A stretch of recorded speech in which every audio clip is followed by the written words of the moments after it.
CNF Worldwide for nomads everywhere. This is Jason from CNF Ltd, and we are here in the beautiful Black Hills of South Dakota at Miner Brewing Company, and we are here with Sandi, perfect, Matt, and Casey. First things first, how's everybody doing today? Fantastic. Awesome. Yeah, great. It's a beautiful day to brew some beer, make some wine, enjoy the scenery around here. So we came out here basically just to experience the West and see everything it has to offer. And so far, it has been absolutely above and beyond expectations. And now we get to the meat and potatoes of the real reason we're here, which is the breweries and the wineries. Yes. Nice. So first things, next step, I guess, would be can you give us some history of Prairie Berry and Miner, and from as far back as you feel like going? Absolutely. I will definitely sum it up. So first of all, I just wanted to say thank you guys for this opportunity. I am Sandi Vojta, and I am the 5th generation winemaker for my family here in the new country, AKA South Dakota. My great-great-grandmother used to make wine in the old country of Moravia. And she brought with her that skill set in that family tradition to the Dakota Territory in the late 1800s. And that was passed down for generations. And I'm the 5th generation here in South Dakota. And it's been an absolute honor to carry that torch for the family. How did Miner Brewing Company spur off of Prairie Berry Winery? Well, to put it very bluntly, we were actually drinking a choke cherry beer that I had made while we were planning Prairie Berry Winery. So it's just a natural fit and a natural addition to Prairie Berry. Just natural extension of Exactly. And I wanted to start the brewery years ago. However, the winery was so successful, and it took up so much time that I was unable to get it started until 5 years ago. So, if I heard correctly, Prairie Berry's 20th anniversary is this year, correct. It is this year, which is hard to believe. So, and we started Prairie Berry commercially in my dad's basement in a little tiny town in north central South Dakota. So I would say about 10 to 15 miles from the family's original homestead, where my great-great-grandmother made wine on the prairie, and she picked the berries and she called them prairie berries. So it was just a natural to continue the name of her winery. Prairie Berry. Yeah. Absolutely perfect. Yeah. Because then, again, going back to your great-great-grandmother, yep. 5 generations yes. have been fermenting something yes. in South yes. Dakota of your family. Exactly. Amazing. It's like just cool. That is so love incredible. It. Absolutely love it. Love my job. So I could not think of anything else, and I love the people I work with. I love the area. Who could ask for more?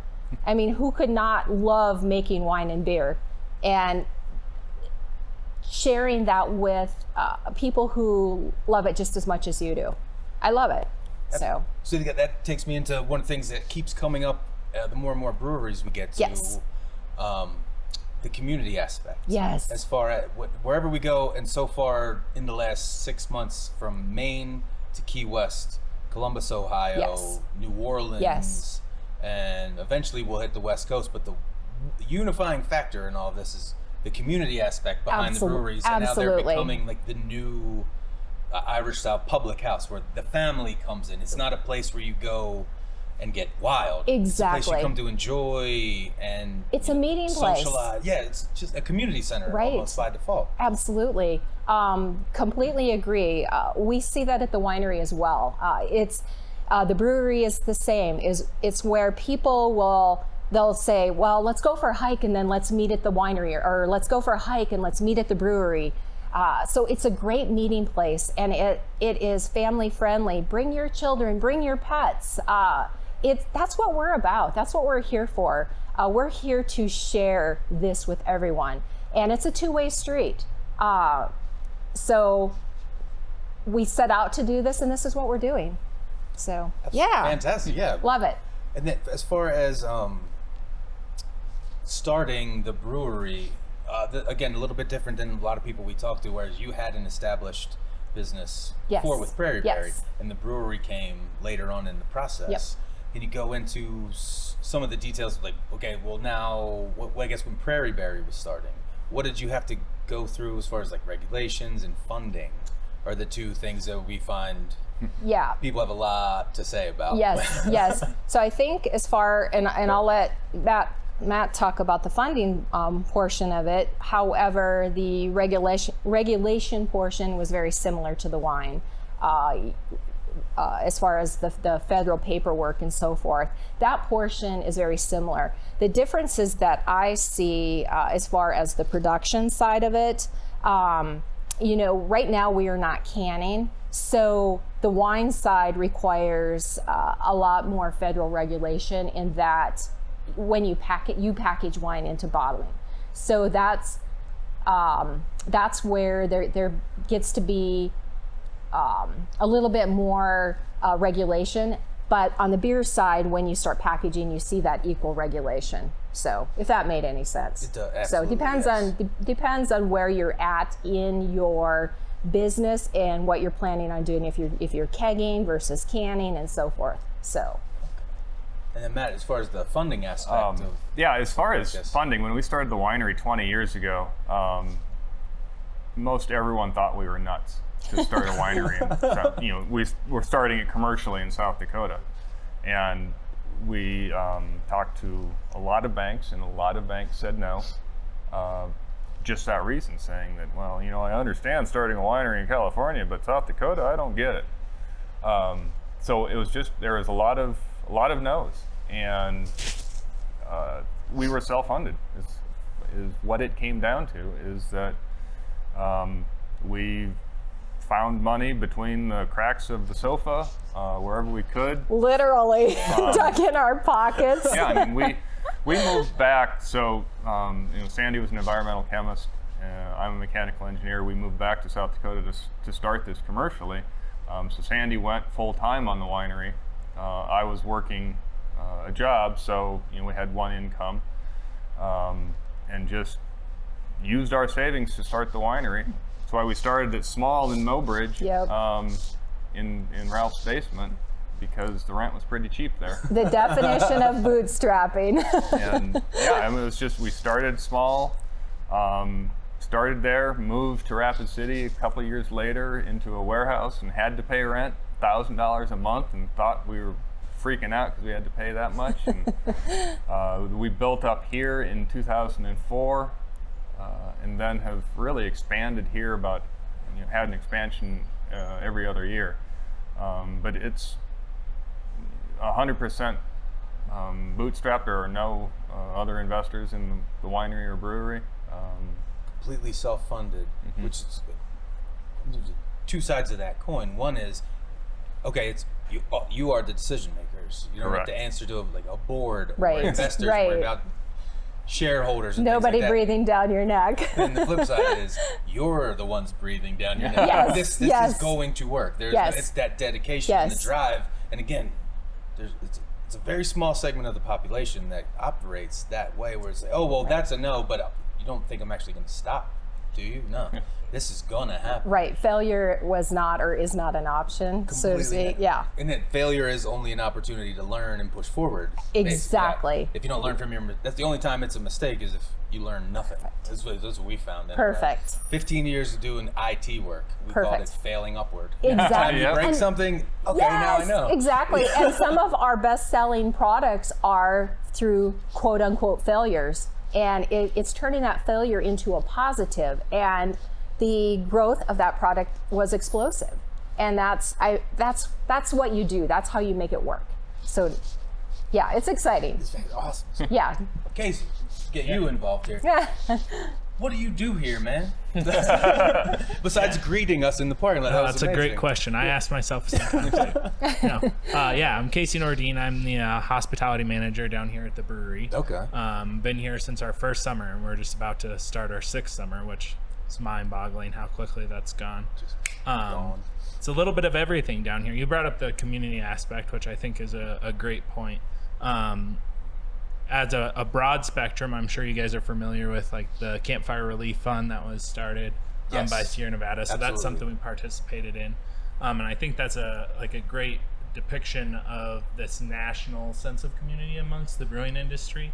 And we take that down to the local level too. So we're able to do certain events, both at this location and our other location in Sioux Falls. We do a beer and bingo event, and each event is Nice. for a different local nonprofit, and we take free will donations, or we do food drives and things like that. So much of it is like our pride in our South Dakota heritage and how we can give back to those people. We do things like concert series that goes year round. So we've got Excellent. Yes. 2 or 3 different venue options for that. So much of it is just creating an experience. A lot of that experience is product. So it's having our wine and our beer available and that people have grown to love. But it's also the atmosphere that we're in and the Black Hills and the people that are here. So it's this big picture image, and that's what I try my best to focus on. He does a great job. He does an amazing Yeah, job. it's been a blast. Matt mentioned just about every other year we're going through an expansion. So this room that we're sitting in right now was the original portion of the brewery. Everything else was gravel. The parking lot was gravel. So you can see just in the past 5 years we've changed quite a bit, and it keeps things interesting. And we're not going to slow down. So you brought up the community, specifically the charity tie-ins. Yeah. And that's another thing, again, common thread amongst this community, where it's, no disrespect to the Amazons and everything like that. They have their place. But when the floods come, the fires come, things like that, they're not coming to help. Yeah. It's your neighbors. It's the community that rallies around Exactly. everybody. Right. So having places like this, there's no better time, I think, personally, for the resurgence of this craft community going from Right. what post-prohibition double digits, and now we're up to what's got to be, I think it's over 7,000 Wineries? Yeah. Breweries. Breweries. I'm sorry, and- breweries. That sounds That right. sounds explosion. accurate. Yep. No, it's funny that you bring up the flood.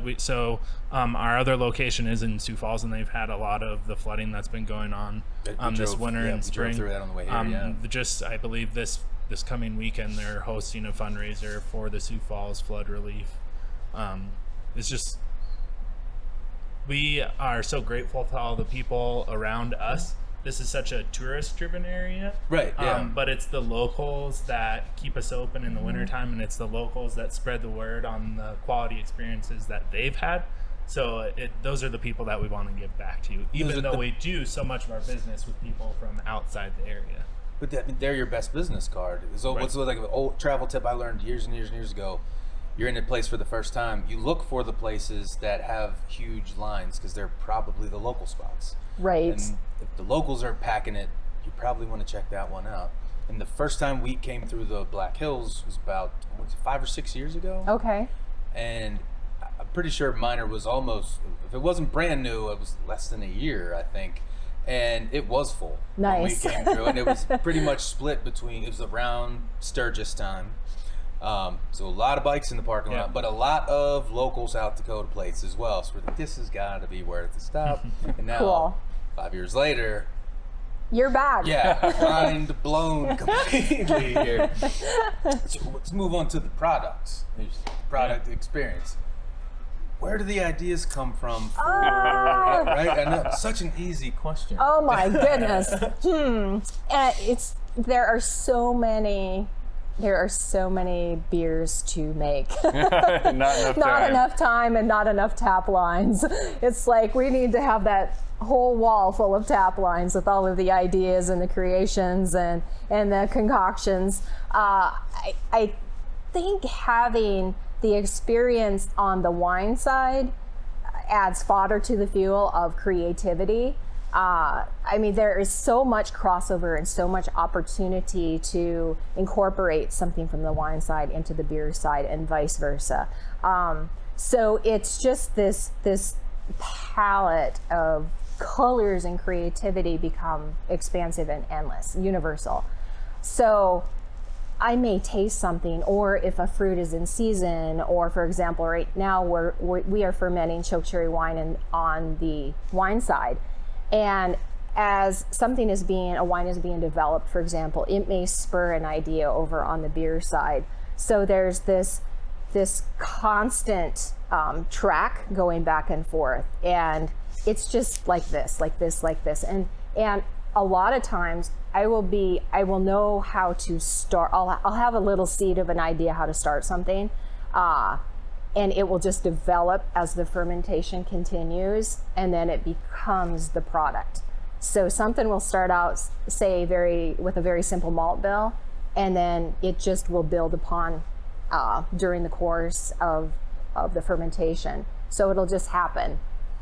Some things I plan 99% of the time. The beginning or the full process, I'll be like, okay, I'll have 99% of it figured out. But a lot of the times it's just natural, and it's a natural progression as it. So.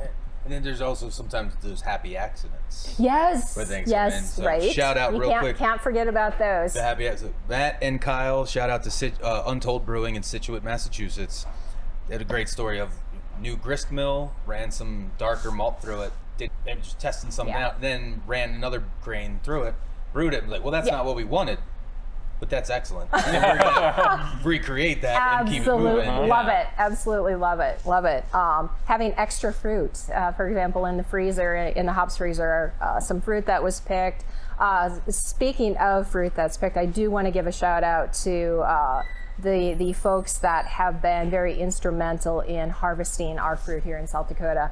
We harvest 100%, 90% of our wild fruit comes from Pine Ridge Indian Reservation here in South Dakota, which we have developed relationships for almost 20 years now. And our fruit harvesters on the Pine Ridge Indian Reservation, we provide jobs there, and how many thousands of dollars every year. Oh, we've, so the Pine Ridge County, I think, is one of the poorest counties in the country. It's certainly in the top 10 poorest countries and counties. And so we have, over the past 15 to 18 years, have literally provided millions of dollars of economic development down there with hiring people to pick the wild fruit. And it's such a win-win, because the Native Americans know exactly what we want. The wild fruits, the wild grapes, the buffalo berries, choke cherries, wild plums, because they've been harvesting them for generations. Yep. So they know when they're ripe, they know where they are, they know when they taste good. They know how to harvest. They know exactly what to do, when to do it, and what to look for. So talk about having a relationship that is something you can't buy that relationship. No, absolutely. It's solid, and we're so grateful for our relationship with our pickers, our harvesters of our wild fruits, choke cherries, wild plums, buffalo berries, wild grapes, and so forth, wild rose hips. So where that was leading is that I had some random golden currants that they had harvested last fall.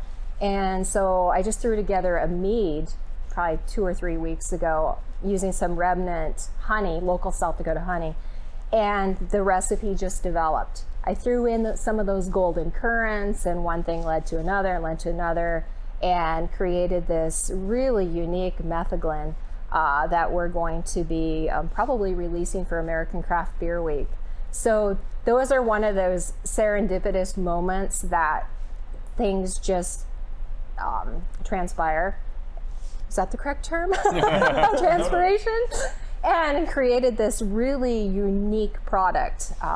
So yeah, it's cool, it's fun, and you just do not know where things are going to lead you. However, we do like Irish reds and traditional, and there is definitely market for that, and people want that. I want that. Yeah, I think that's a good point. Like, it's so much fun to have all the experimentation. A lot of that is what keep a certain group of people coming back, but then we also have those tried and true fan favorites of Irish Red, where someone comes in and that's what they order every time. Our slogan down here is classically crafted and South Dakota inspired. So a good example of that is like our choke cherry brown ale, where it's a very traditional tasting brown, but it's made with South Dakota choke cherries. And you can maybe talk a little bit more about that, but I love the way that we use the choke cherries versus some of the other ways you would see fruited beers around the country. See, because part of what you were saying before about getting the berries, how the total grain bills and things like that, is a lot of that locally sourced as well? We do some locally sourced, as far as we'll utilize some locally sourced and grown hops. As far as South Dakota grown grains, right now we do not have any malting companies in South Dakota. Okay. I do utilize malt, however, it's unmalted wheat from my family's farm. That they still farm the family farm in the north central part of the state. So we do utilize unmalted wheat, for example, that is from here in South Dakota. So we're really looking forward to a malter in South Dakota. We grow some of the best grain here in South Dakota, North Dakota. They have an amazing malter up there. We need to have one here in South Dakota. So my fingers are crossed, and I'm sure it'll happen. You guys listening out there? Yeah. Sounds like there's a gap in the market malters. here. Now, so let's go to the list we have right here. If you could pick, I realize it's hard. It is. But if you were going to pick, let's say 2. Okay. That you would, say one that's your favorite. Yep. For all 3 of you, and then one that you would recommend, like a first timer coming in. What would they be at the Miner Brewing Company? Casey, you take this one first. Well, I'll start. Yeah. Yeah. I don't even have to think about it as far as my current favorite. One of our newest releases is the Alter Ego Concord Sour, and Sandi might add a little note as to why she chose that name. But it's an American kettle sour with Concord grapes, which is a grape we use in some of our wines as well. And it's everything that I look for in a kettle sour, like that upfront tartness and like the pucker factor, the fruitiness. Get you right back there. Right, and yeah. it's only I think 4.3%. Yeah. So it's very sessionable. I can have a couple. Those of us who enjoy session beers, thank you. Right, You're right. welcome. It's not a maniacal 12.5 or something. Right. As far as where we send a lot of the new drinkers, our top selling beer almost month in and month out is our mango cream ale. And that's another one where I don't know that there was necessarily a plan for that to be one of our staples. But Not at all. Not at all. When it hit the taps in, we've made it ever since. So it's such an easy drinking cream ale with just a hint of that mango fruitiness. And yeah, we call it our gateway beer. It gets them into everything else we have to offer. Nice. And I do, just to kind of expound upon that, think that, where we are located, we really, have to make a variety. We have the locals who really enjoy, the year rounds and so forth. And then we have a lot of new drinkers. We have a lot of, returning locals, but paying attention to the high ABV versus lower, more sessionable, because we don't know who's going to be walking through our door. So I think that's the beauty of where we're at. It also allows us to produce, a little bit of everything here. So Yeah, it's like the winery. The Black Hills are a tourist destination, and a lot of people that come through our door, we're the first winery they've ever been to, the first wine experience. And I would presume that there's going to be some people that come down here that we're the first craft brewery that they've been to, that they've been drinking, the big boys beer, and this may be their first experience. Yeah, one of my favorite stories, I think it was our very first summer, we had a stout on tap. We had a gal from the area come in, and she was just adamantly opposed to drinking any beer. And, I coerced her into trying a couple of samples, and she tasted our stout, and the first thing she said was like, "Oh my gosh, I can't handle this. This is terrible." And then her friend was like, "Oh, you need to taste a little more." And by the end of the night, she took like 2 growlers of the stout home, and it was her new favorite beer. I explained, like maybe if you like some like black coffee, you might have an interest in some of these beers that she would never have tried otherwise. It's Just like trying to find that. I know you like something. See if we can move it over. right. And Prairie Berry is such a good example of that because it's so unique in the wine that it offers. There's so many people that go up there that are like, "Oh, I'm not a wine drinker." You're like, "Oh, we've got some things for you to try." Well, you won't be with that attitude. Let's get something going. Right. Matt, your favorite and the visitor. Well, kick it off. My favorite is Half of 10, and that's a 4-year barrel-aged sour that Sandi can probably expound upon a little bit because we have we call it a sour house. So that's been aging for quite a while, and that's my favorite. And then the East River IPA. I mean, it's a hazy IPA, and it is awesome. So that's my go-to as well. So that's how I'd recommend the first timer coming in. East River. Try the East River. Yep. Cool. Oh gosh, I would have to say Mind Shift. Right now, it's like the Saison cider. It's complex for a cider, yet simple. And I think having a foot in both sides is really unique, and it's also very attractive. So it's like easy to drink, yet there's the complexity to it. So that's my go-to right now.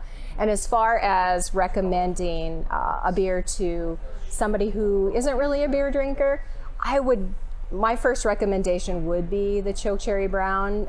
It's easy to drink, yet it has that flair of South Dakota in it as well. So I would point them in that direction. So. And you got a couple of Pilsners in the hopper, don't you? There is we got a copper ale going right now, and then also a honey lager. So a couple of lagers going right now. Sorry. Yep. That will be the honey lager is utilizing South Dakota honey as well. So, and that's one that is becoming a seasonal year around. It seems like. People look like forward a to Vienna it. lager base with South Dakota honey. Yeah. That's one of my other favorites. I've got so many favorites. I feel like every time we taste a new beer, I'm like, oh, new favorite. But yeah, oh man, the honey lager, it's just a super so smooth, nice. like that slightly malt forward Vienna style lager. With the South Dakota honey, just puts it over the edge. It's just yummy. It's yummy. Perfect It Moen beer. smells so good during making it. Weed is awesome too. Yeah. Speaking of, we're coming up with a new wheat beer. I don't want to go into too many details because it's still in process. No spoilers yet. But yeah, we're gonna have that available within the next month. So, new wheat beer. So yeah, should be fun. Speaking of next month, the busy season's about to kick off here. We are gonna start ramping up. Yeah, all of our being so seasonal here, we've got 5 people that work for us year round, and then we about double in size for our staff, and that'll all start next month. So we always, basically Memorial Day through Labor Day is the height of peak season, and then there's a little bit of a shoulder rush on both sides of that. And then, are there any special events that you do throughout that? I mean, it's kicking off, and I know with Sturgis, not too far away, like the biker crowds rolling through here, Rolling Thunder style. Sturgis is starting earlier and ending later every year, it seems like. So, it's amazing. It's awesome. That's been a fun transition. Yeah. Just to note on that quick too is just when we first opened, there wasn't a whole lot of I guess you would say familiarity within the traditional biker crowd and the craft beer crowd. There was a little bit of a clashing of heads, and it's been fun to see that change little bit by little bit every year to where now we've got people that come back every rally and come visit us, stuff as much in their saddlebags as possible. As somebody who rode for many, many years, yes, absolutely, that is a thing. Right. Oh yeah. Glad to see that has been changing though over the course of the last decade. Right. So we have our Miner Music Fest too. I was We do. thinking Yep. about we that. Do. Summer is such a crazy season for us. We've got American Craft Beer Week coming up mid-May, Mid-May. which we participate in every year, and we'll probably have 2, 3, maybe 4 new offerings coming out that week. We've got our 3rd annual Miner Music Festival at the end of July. We've got a concert lawn between the winery and the brewery, so we're able to fit several hundred people out there, which is just, you pair the outdoors with music and great wine and beer. So we just finished our concert lawn, not last summer, but the summer before. So yeah, we just finished it late 2 summers ago. So this really is going to be the first summer that it's, getting traction. Right. And yeah, I'm looking forward to it. It's super cool and super fun. And we have some great venues, traveling venues that come through, and Casey does a great job with working with them, and it's been a lot of some great opportunities to hear some music from all over the United States. So I think that's it intertwines itself with the craft beer industry, is just like the this movement of variety and the arts and craft products in general. There's been so much popping up in the Black Hills as far as like this independent movement in music and art, and it makes so much sense to collaborate that with Absolutely. what we're already doing. Just speaking of collaborations, any collaboration brews you have done or are working or coming soon that you're allowed to talk about? The most recent we talked a little bit earlier about was the Pink Boots collaboration. Yes. So that to me is top of mind right now, and I mean just the opportunity to brew with women all over the United States and world.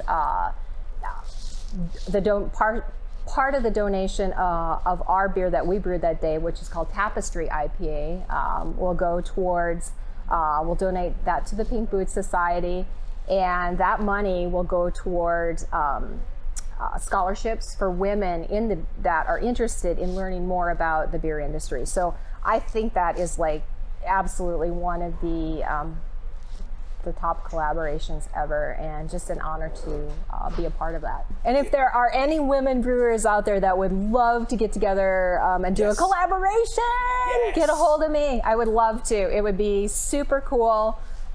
East Coast, Midwest, whatever flair we could come up with, it would just be such a great opportunity. And I mean, just to share our stories together. So and it's reach everybody out. out there who's any women thinking about it, not sure, like, just, if you want to dip it, come talk to them. Exactly. Come talk to a brewer. Learn about it. Talk. Ask all the just questions. spend some time. Whatever you can do. There are opportunities out there, and women, men, anybody in the beer industry are willing to share and to help you and to talk about what it took for them, or any of the stories, or I mean anything. So ask about it. That's what we're here for. Exactly, because even that relationship thing too, brewer to brewer, if you, like, say, ran out of some product or something like that, almost universally you hear the same thing. Well, we called a brewery up the street and they're like, oh yeah, we have some Maris Otter or some Chinook or anything. Exactly. Or send somebody down, or you Absolutely. come pick it up, whatever. That Without a doubt. community. It's It's so cool. It's so weirdly consistent, just from coming from an industry where that was not the case. It's the culture. Yeah. So, in sort of closing, if you could tell all our listeners, viewers, something about the Black Hills coming here, like just a message to the general public about why they should come to the Black Hills and stop by Miner Brewing and Prairie Berry Winery. Start with Casey. What would you say? Yeah. Well, Sandi and Matt are both really humble, but I think they're a great picture of what the Black Hills are. As general, we have so much to offer, but we don't boast about it. We let the space do the talking. So from hiking to backpacking to all the breweries in the area, there's so much going on out here that people love. And there's a reason that so many of the people that come out here for the first time make it an annual trip. You definitely won't be disappointed. No? I grew up in I'm born and raised in Rapid City, so I grew up in the Black Hills, and this is my playground growing up, and I can truly say that it's a magical place. People that really come here, it is truly an experience. You have the hills are so approachable.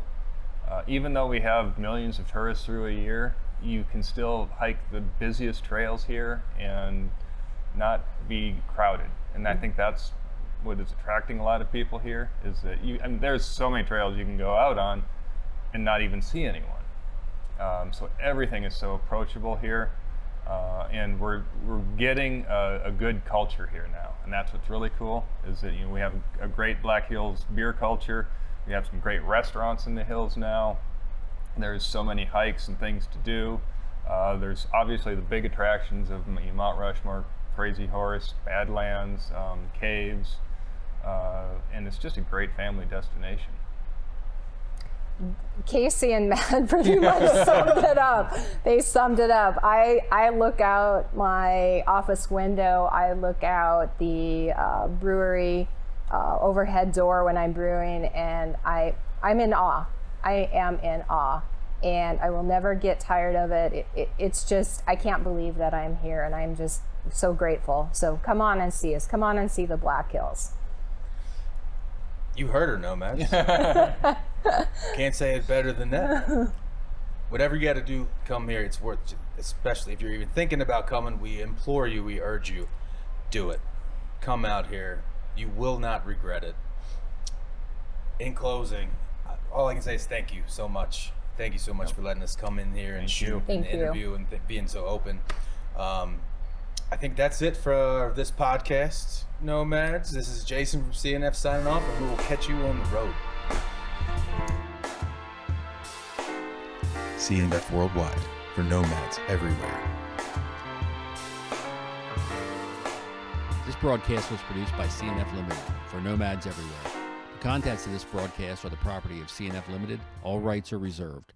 For more information about CNF publications, contact us at 305-707-4024. Find us on the web at cnfltd.com.